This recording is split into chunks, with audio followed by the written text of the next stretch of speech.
Almost all the hotels are focusing on this segment, right? It's the maximum wallet share percentage towards travel compared to any previous generation. But most of the hotels are only reshaping the branding, the guest experience when they're staying there.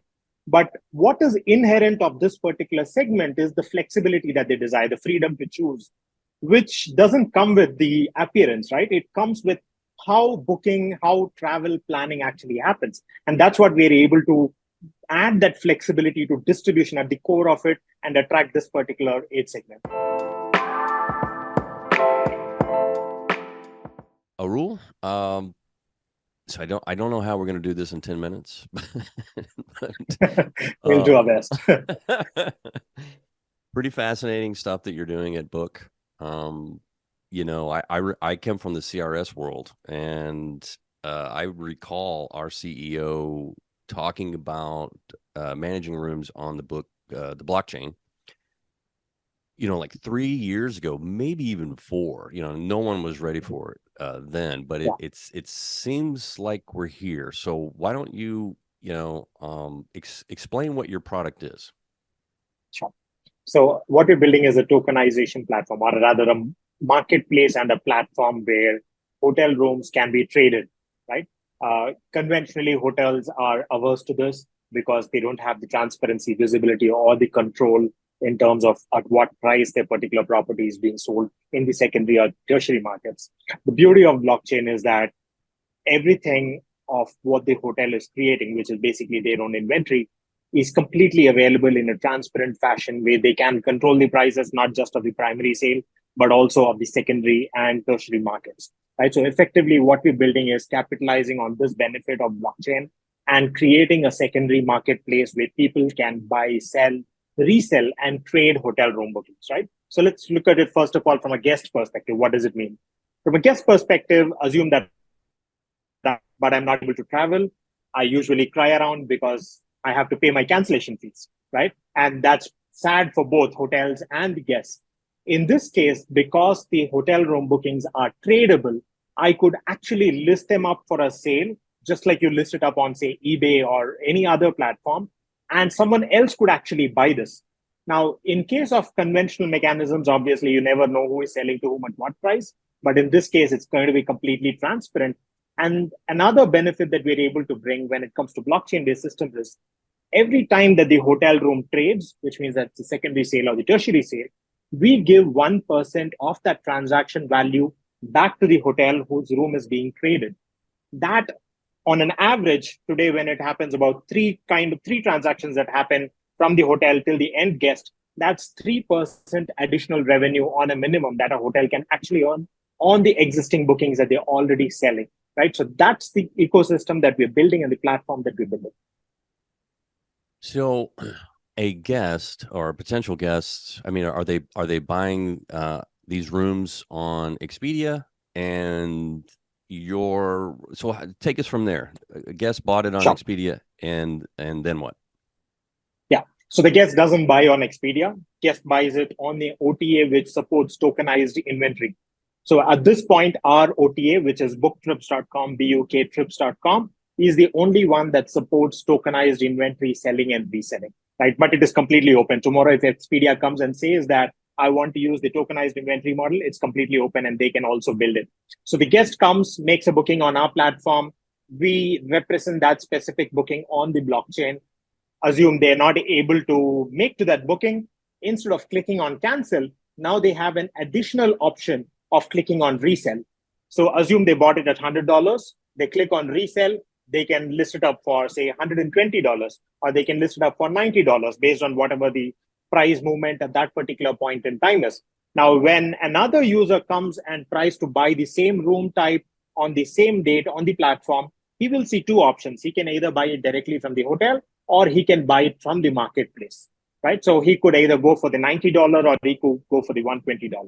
And it's very easy to kind of visualize what would happen in times of high demand, right? So hotel will be selling at a higher price and people are able to actually sell the room that they possibly bought at $100 at a higher price of $120, $150.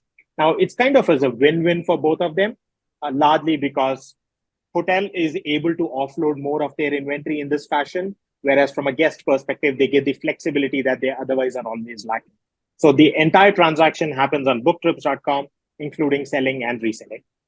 So marketplaces like this exist and have existed for a couple of years now, right? And it's typically a different audience, maybe, if I could say that. It's the younger folks that are back and forth with tokenized products, whatever they may be. Correct. So that's the trick, right? It's to market, it's to market and give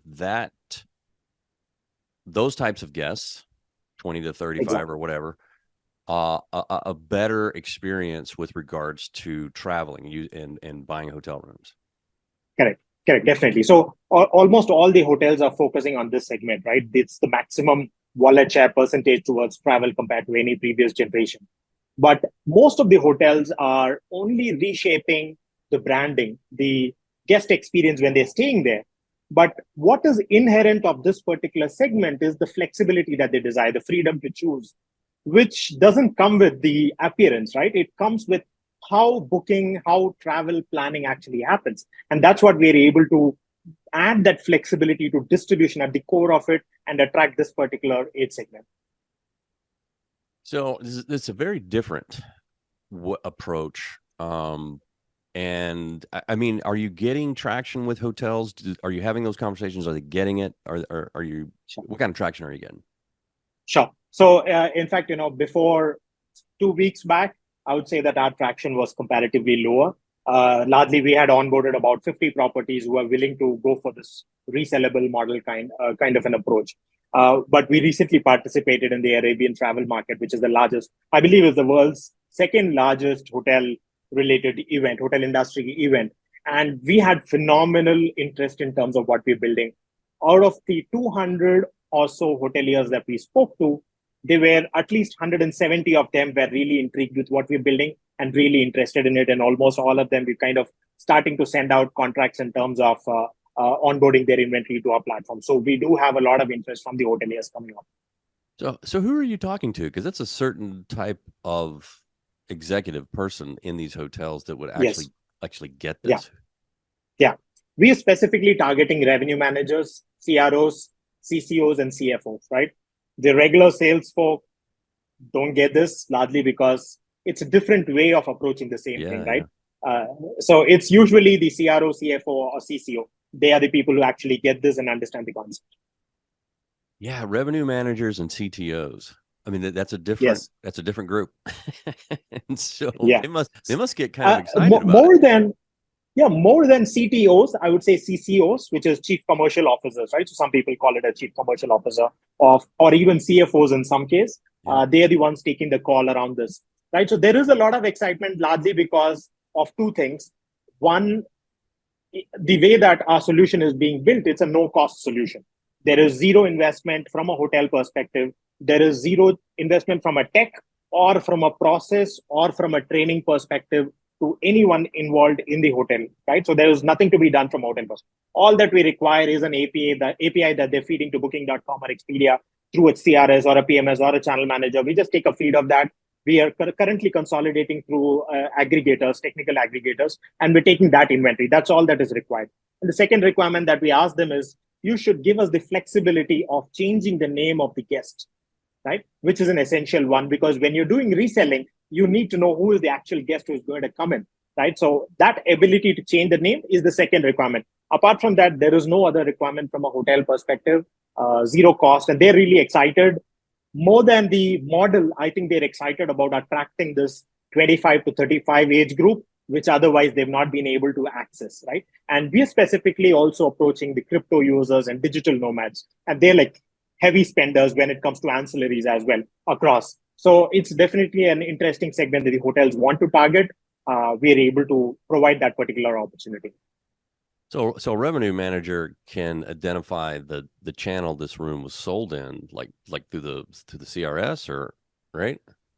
Yeah. So the revenue managers, they just treat us just like another OTA, right? There's nothing that they need to do. So if they have a contract with another OTA, we do the same contract. The only two clauses difference in ours is that we ask for a name change and we tell them that we're going to give you back 1% of any trading that happens, right? So that's the difference from a contract perspective. But otherwise, everything else is the same. Fascinating. What else? What else before we wrap up? What did we not cover? We should cover. I think it's one of the questions that people ask people. There are a few startups who come across this kind of a solution in the past 3-4 years back, and there is a marked shift in technology in the last 3-4 years that has happened.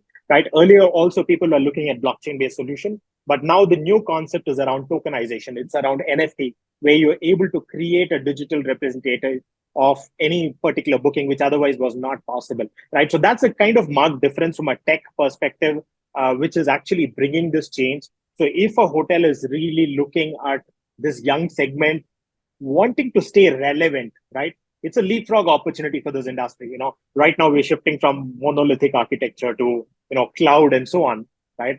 This is a leapfrog opportunity. Any hotel who wants to be in the forefront of technology, who wants to be first in their country, who adopts this kind of a technology. We got a lot of interest from European countries who said, I want to be the first country doing this in my region, right? I want to be the first hotel doing this in my country. So those kind of interest is definitely welcome, and very exciting to see the interest from the hoteliers, definitely.